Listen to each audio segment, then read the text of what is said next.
દિયોદર તાલુકા પંચાયતની ચૂંટણી ભાજપના ઉમેદવારો જાહેર આવતીકાલે યોજાશે ઐતિહાસિક મતદાન। બીજી તરફ ભારતીય જનતા પાર્ટી પણ 10 સભ્યોના સમર્થન સાથે અને વિકાસના મજબૂત એજન્ડા સાથે મેદાનમાં ઉતરી ચૂકી છે। ભાજપ દ્વારા આ વખતે ખૂબ જ સક્ષમ અને લોકપ્રિય ચહેરાઓ પર પસંદગીનો કળશ ઢોળવામાં આવ્યો છે। પ્રમુખ પદના ઉમેદવાર ધનકવાડા બેઠક પરથી શાનદાર જીત મેળવનાર વિમળાબેન હરેશભાઈ ચૌધરી, જ્યારે ઉપપ્રમુખ પદના ઉમેદવાર રાટીલા બેઠક પરથી વિજેતા બનેલા શક્તિદાન મૂળજીજી બારોટ, સૌનો સાથ સૌનો વિકાસનો સંકલ્પ।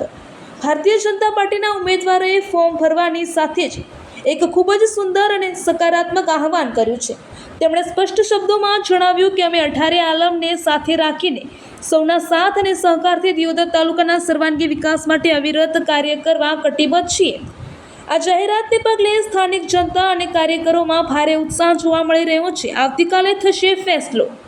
આવતીકાલે દિયોદર તાલુકા પંચાયત ખાતે પ્રમુખ અને ઉપપ્રમુખ પદ માટે ઐતિહાસિક મતદાન યોજાનાર છે।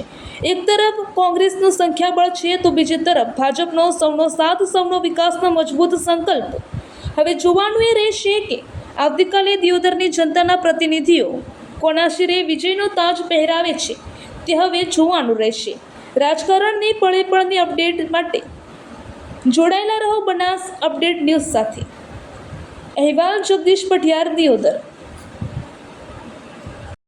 વિમુબેન તાલુકા પંચાયતના ઉમેદવાર।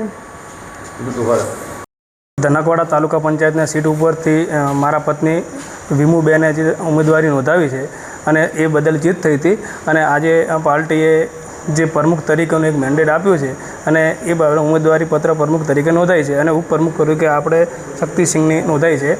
તેથી જો બોડી બેસશે અને પ્રમુખ જીત થશે તો તાલુકાના ટોટલ જનતાને સાથે લઈ અને બધી જનતાનો આભાર માની 18 આલમનો અને કામ તાલુકાના વિકાસ માટે કામ કરશું અને એવી ખાતરી આપીએ છીએ।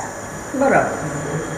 હું બારોટ શક્તિદાન મૂળજીભાઈ રોટીલા તાલુકા પંચાયત સીટમાં જીતી અને આજે પાર્ટીએ મારું તાલુકા પંચાયતના ઉપપ્રમુખ તરીકે મને ફોર્મ ભરવાનું મેન્ડેટ આપેલ છે અને જો ભારતીય જનતા પાર્ટીની તાલુકા પંચાયતની બોડી બેસશે તો તમામ દિયોદર તાલુકાના તમામ તાલુકા પંચાયત સીટની અંદર જે મતદારો અને દિયોદર તાલુકાની તમામ વસ્તીનો સહકાર લઈ અને વિકાસની ગાથા આગળ ભારતીય જનતા પાર્ટીને વધાવશું।